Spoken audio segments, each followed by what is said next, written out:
Hello दोस्तों, स्वागत है आपके अपने यूट्यूब चैनल एजुकेशन नंबर 1 में। दोस्तों आज के वीडियो में हम डिस्कस करने वाले हैं पॉलिटिकल साइंस के एक बहुत ही महत्वपूर्ण टॉपिक मौलिक अधिकार यानी फंडामेंटल राइट्स के बारे में। दोस्तों ये जो टॉपिक हो काफ़ी इंपॉर्टेंट है क्योंकि इस टॉपिक से आपके हर साल कॉम्पिटिटिव एग्जाम में अच्छे क्वेश्चन पूछे जाते हैं, आपका वो कोई भी कॉम्पिटिटिव एग्जाम हो, इसलिए आप इसको अच्छे से रिवाइज कर लें। दोस्तों हम इस टॉपिक को काफ़ी सरल ट्रिक के माध्यम से समझाने की कोशिश की है, इसलिए आप इसको अच्छे से समझिएगा। तो दोस्तों आइए चलते हैं बिना टाइम वेस्ट किए अपने टॉपिक की तरफ। दोस्तों आज का हमारा पहला टॉपिक है मौलिक अधिकार यानी फंडामेंटल राइट्स। दोस्तों आइए जानते हैं फंडामेंटल राइट्स होता क्या है। दोस्तों जो आपका फंडामेंटल राइट्स यानी मौलिक अधिकार है वो संविधान के भाग 3 से लिया गया है। किससे लिया गया है? संविधान के भाग 3 से मौलिक अधिकार को लिया गया है।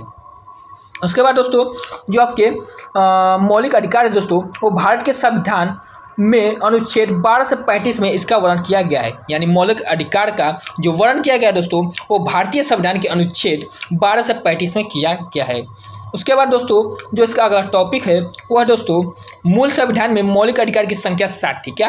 मूल संविधान में मौलिक अधिकार की जो संख्या थी दोस्तों वो 60 थी, पर 44वें संविधान संशोधन 1978 के तहत संपत्ति के आधार को हटा दिया गया और संविधान के अनुच्छेद 300 के अंतर्गत वैधानिक अधिकार में रख दिया गया। अर्थात दोस्तों जो आपके मौलिक अधिकार थे दोस्तों वो 60 थे, लेकिन 44वें संविधान संशोधन 1978 के तहत दोस्तों संपत्ति के अधिकार को हटाकर संविधान के अनुच्छेद 300 के तहत वैधानिक अधिकार में रख दिया गया।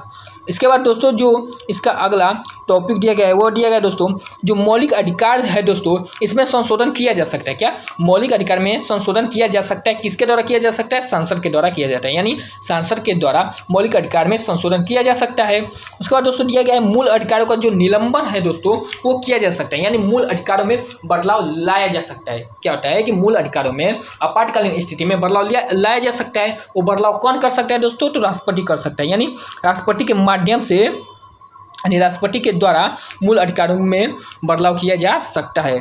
इसके बाद दोस्तों जो इसका अगला टॉपिक है वो दोस्तों कि जो मूल अधिकार है दोस्तों उसका जो संरक्षक है वो सर्वोच्च न्यायालय, यानी जो मूल अधिकार है दोस्तों इसको प्रोटेक्शन कौन देता है? सर्वोच्च न्यायालय देता है, यानी सर्वोच्च न्यायालय इसका रक्षा करता है।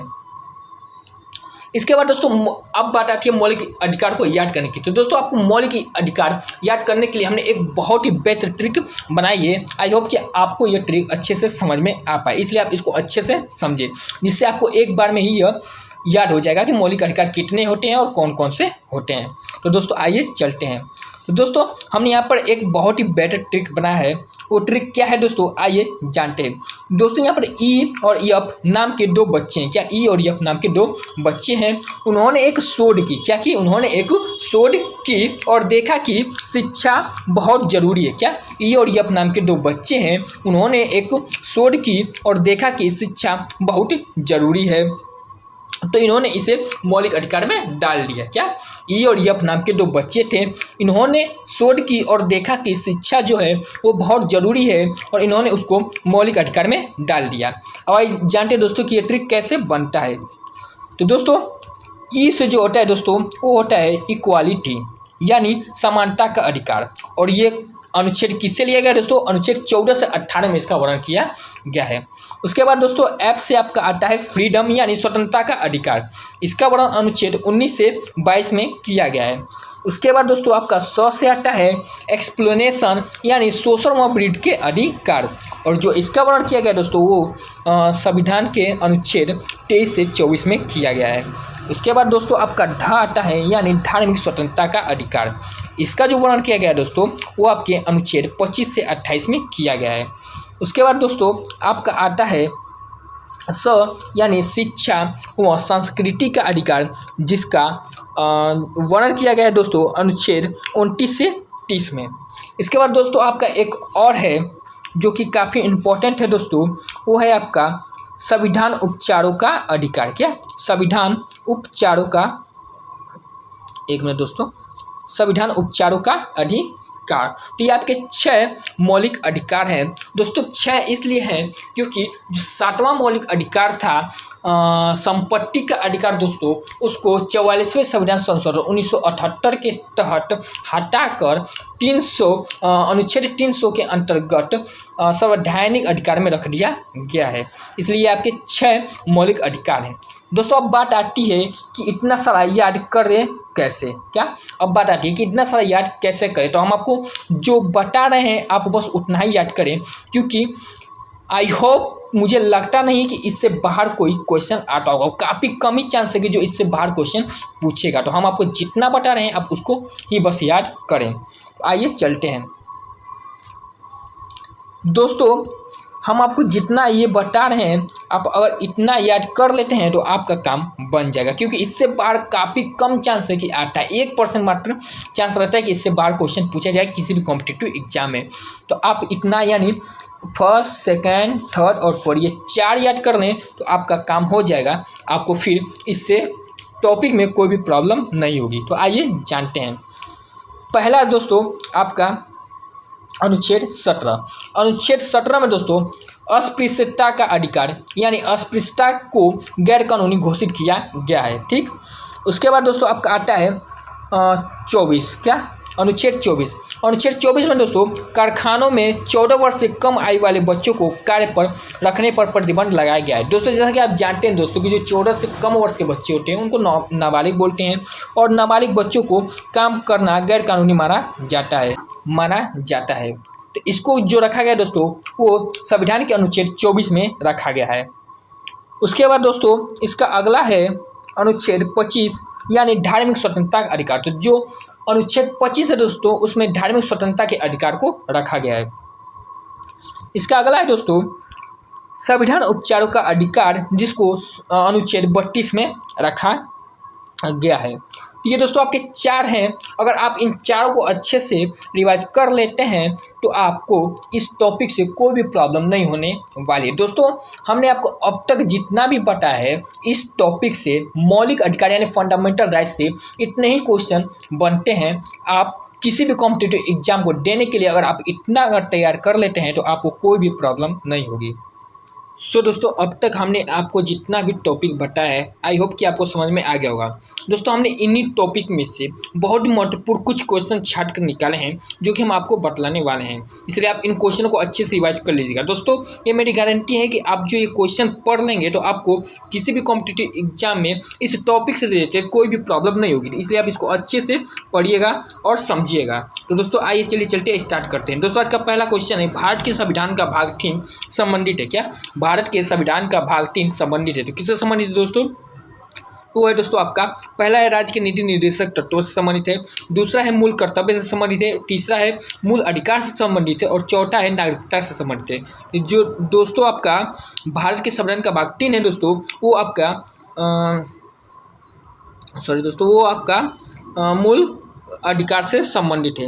इसके बाद दोस्तों इसका अगला क्वेश्चन है भारत के नागरिकों के मौलिक अधिकारों का वर्णन है क्या? भारत के नागरिकों के मौलिक अधिकारों का वर्णन है अनुच्छेद 12 से 35 तक में, अनुच्छेद 13 से 36 तक में, अनुच्छेद 15 से 39 तक में और अनुच्छेद 16 से 40 तक में। तो दोस्तों जिसका राइट आंसर होगा दोस्तों वो होगा दोस्तों आपका ऑप्शन ए अनुच्छेद 12 से 35 तक में भारत के नागरिकों के मौलिक अधिकार का वर्णन है। इसके बाद दोस्तों इसका अगला क्वेश्चन है यानी तीसरा, भारत के संविधान में मौलिक अधिकार है क्या? भारत के संविधान में मौलिक अधिकार है, मूल अधिकार का हिस्सा था, चौथे संशोधन द्वारा जोड़े गए थे, संसद द्वारा 1952 में जोड़े गए थे या 12वें संशोधन द्वारा जोड़े गए थे। दोस्तों जो इसका राइट आंसर होगा दोस्तों वो होगा दोस्तों आपका ऑप्शन ए मूल अधिकार का हिस्सा था।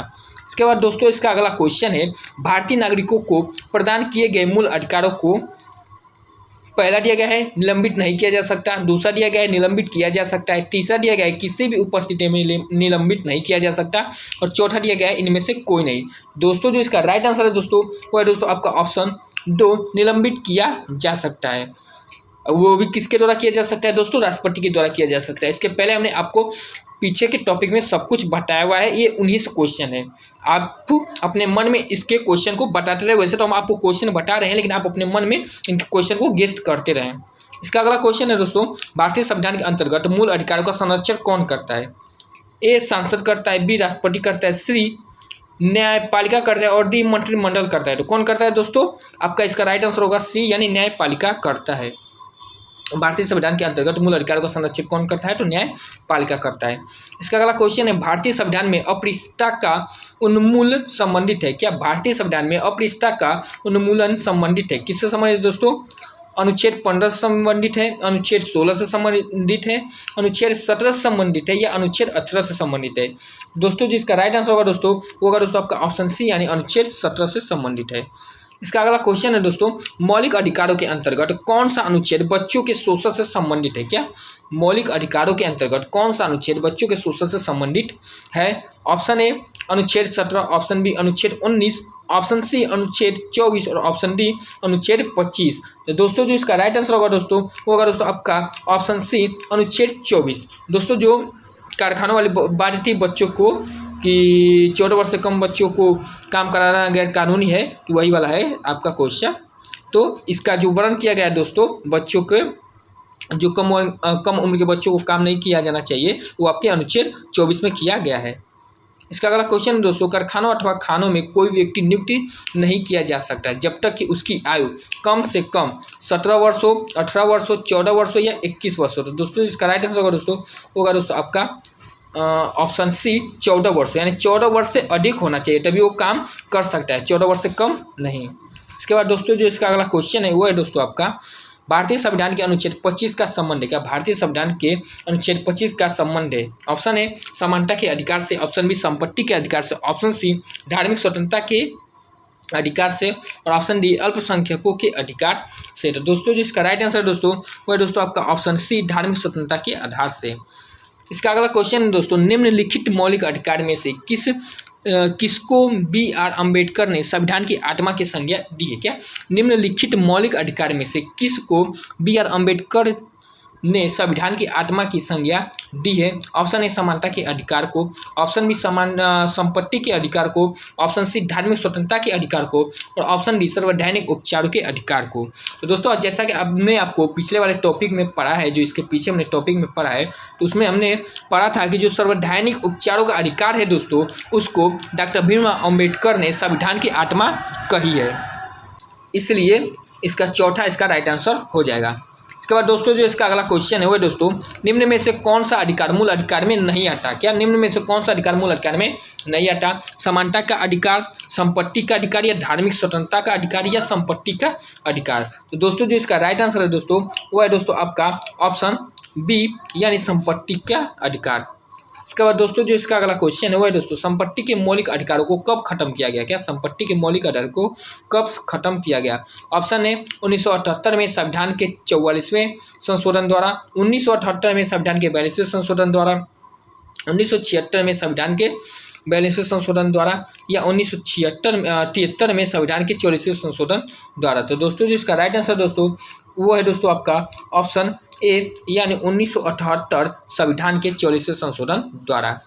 इसका अगला क्वेश्चन है दोस्तों, संपत्ति का अधिकार एक है क्या? संपत्ति का अधिकार एक है, मौलिक अधिकार, नैसर्गिक अधिकार, वैधानिक अधिकार या सर्वैधानिक प्रकार का अधिकार? तो दोस्तों जो इसका राइट आंसर दोस्तों वो दोस्तों आपका ऑप्शन सी, यानी वैधानिक अधिकार। इसका अगला क्वेश्चन है दोस्तों, समानता का अधिकार संविधान के निम्न अनुच्छेदों में से किसके अंतर्गत दिया गया है क्या? समानता का अधिकार निम्न अनुच्छेदों में से किसके अंतर्गत में दिया गया है? अनुच्छेद 13, अनुच्छेद 14, अनुच्छेद 15, अनुच्छेद 16। दोस्तों जो इसका राइट आंसर हो जाएगा दोस्तों आपका 2, 3 और 4 क्या? 2, 3 और 4। तो ये इसका राइट आंसर हो जाएगा। यानी कहने का मतलब ये है दोस्तों कि अनुच्छेद 13 में, अनुच्छेद 14 में और अनुच्छेद 16 में, तीनों में इसका जो है इसके तीनों के अंतर्गत आता है आपका समानता का अधिकार। इसके बाद दोस्तों जो इसका अगला क्वेश्चन है वो है दोस्तों, निम्न में से कौन सा मूल अधिकार नहीं है? तो दोस्तों ये जो दो क्वेश्चन है दोस्तों, इसको आपको आंसर कमेंट के माध्यम से हमें बतलाना है कि इसका सही आंसर क्या होगा, इसलिए हम इसके आंसर को शो नहीं करेंगे। ये आपका काम है, आप कमेंट करके हमें बताएं कि इसका सही आंसर क्या होगा, क्योंकि आपने आगे इसका जो भी इस टॉपिक का क्वेश्चन है वो हमने आपको आगे बता दिया है थ्योरी में, इसलिए आप वहाँ उसको पहले देखिए, उसको अच्छे से समझिए, उसके बाद आप इस क्वेश्चन पे आइए और अपने मन से इस क्वेश्चन को सॉल्व करने की कोशिश कीजिए। वैसे तो मैं इसके पीछे का बहुत सारा क्वेश्चन का आंसर मैं दे दिया हूँ, लेकिन इस 2 क्वेश्चन का आंसर आपको खुद देना है कमेंट के माध्यम से, इसलिए आप दीजिएगा।